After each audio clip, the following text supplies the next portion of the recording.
Schools in Salamanca are closed today for a deep cleaning. The district has been hit hard with the flu. The buildings will not reopen until tomorrow morning. The private school in Pflugerville closed due to a flu outbreak.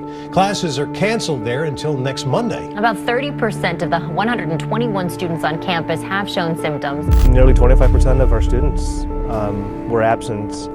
The majority of them with flu-like, cold-like symptoms. 2 school districts have shut down to deep clean their facilities in hopes that it will stop the spread of the virus. A small school district in Bastrop County is closed the rest of the week for a deep cleaning. A flu outbreak is to blame. One school in Pflugerville has shut down for the week for a deep clean after several dozen students were out sick. Shut down an entire New Mexico school district.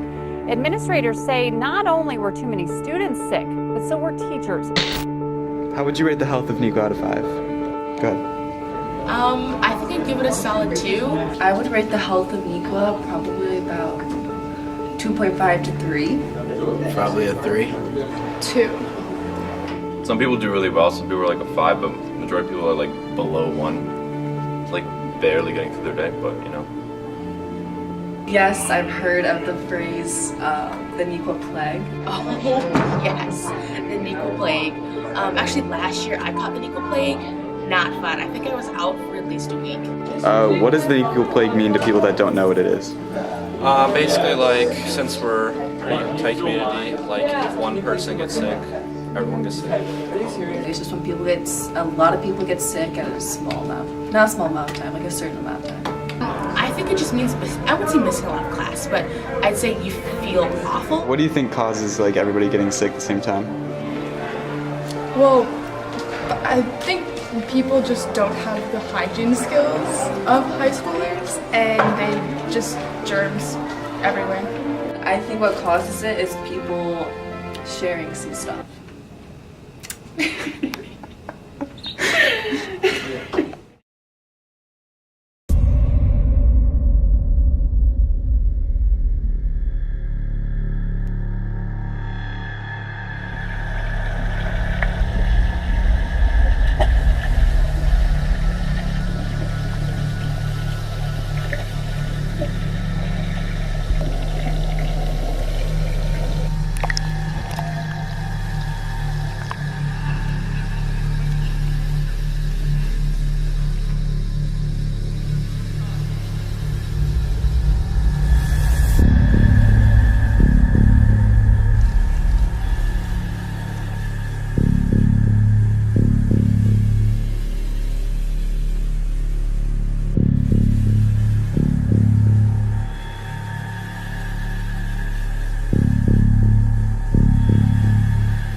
The images you guys just saw are from the big pool at Neuqua Valley. And after seeing those images, it's no wonder that people think that maybe people aren't doing their jobs on cleaning up the pool as well as they should be, or that sicknesses can start in the pool and spread easier because of it. When I started this documentary, when I started writing it, I had a few main questions that I wanted to get answers for. What was the sickness? What is its effects on students? What can we do to stop it? So I first tried to think about how the Neuqua Plague would spread, and that led me to the pool. Because I'm a swimmer and water polo player, I spend so much time in that pool at Neuqua Valley. So I've seen firsthand how gross the pool area can be. There are swimmers who come to practice even though they're sick because they don't want to be penalized or ruin their practice attendance and be taken out of meets, out of their events, out of games, just for needing to take a sick day. The repercussions would be that you're taken out of meets, you kind of stop playing in games, especially with the water polo season. If you're not attending practices, you can't expect play time in the games, and you can't expect to swim events and meets during the swim season. So then once I theorized that the sickness would get in the water, I thought, well, isn't the chlorine is protecting the water, right? So for a little bit of background about me, I swim and I play water polo, so I'm in that pool a lot. But I'm also a lifeguard at my neighborhood pool, so I have access to this pH and chlorine test kit. So I thought, you know what, let's take a sample of the big pool water at Neuqua Valley and bring it back to the lifeguard station and test the water and see what it actually is and be able to put numbers to the health of Neuqua Valley. So that's exactly what I did.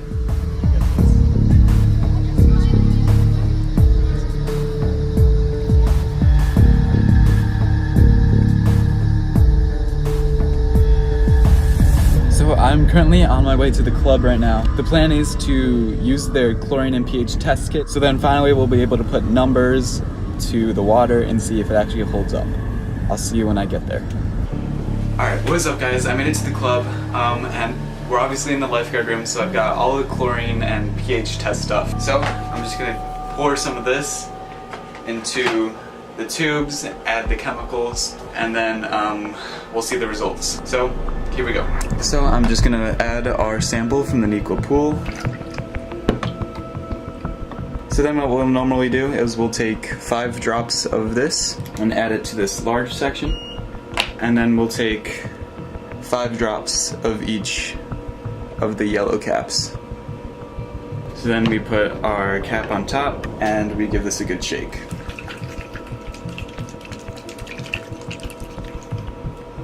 So these are the results. Honestly, this is a lot darker than anything I've seen here.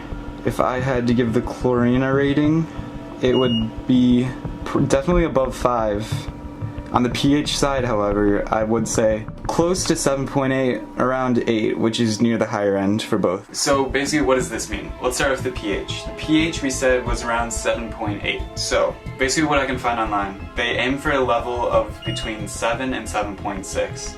If the pH is higher than 8, then you're risking skin rashes. So with a pH of 7.8, this is just above the range that they aim for. It is reaching towards 8 a little bit now on the chlorine side of things. We said initially that the chlorine was somewhere around the 7.5 range. Commercial pools should run their chlorine levels from 3 to 5. So they're saying 3 to 5 parts per million of chlorine is safe for pools. Some experts recommend not swimming unless the chlorine is 8 parts per million or less. The interesting thing I found about the pool water is that it's required for all sophomores to go in that water for sophomore swim. So at one point in your time at Neuqua Valley, if you didn't get out of the class or transfer in, you had to swim in that pool water, which leads to some interesting theories.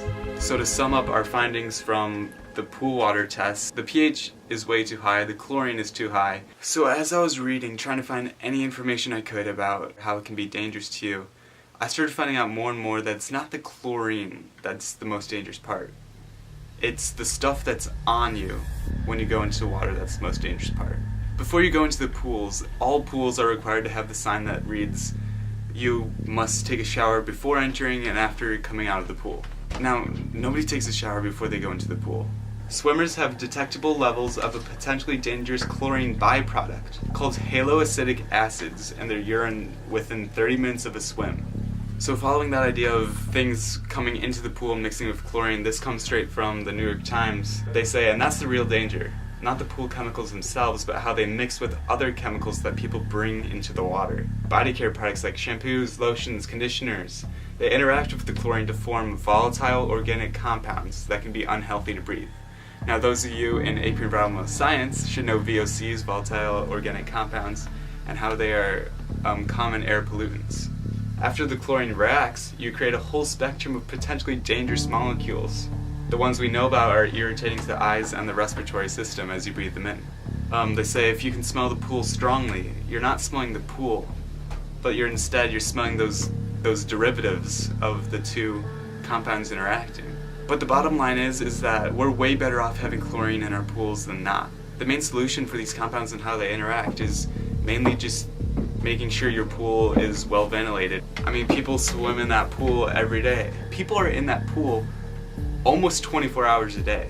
The only time they really have to clean it is from when those people get out really late at night to when people get in the morning, which is as early as 5 o'clock in the morning for morning practices for swim and water polo. So in that small amount of time, they have to clean that entire pool. So the question I ask, and I don't really have an answer for, is how well is the Neuqua Valley pool and other high schools' pool being maintained?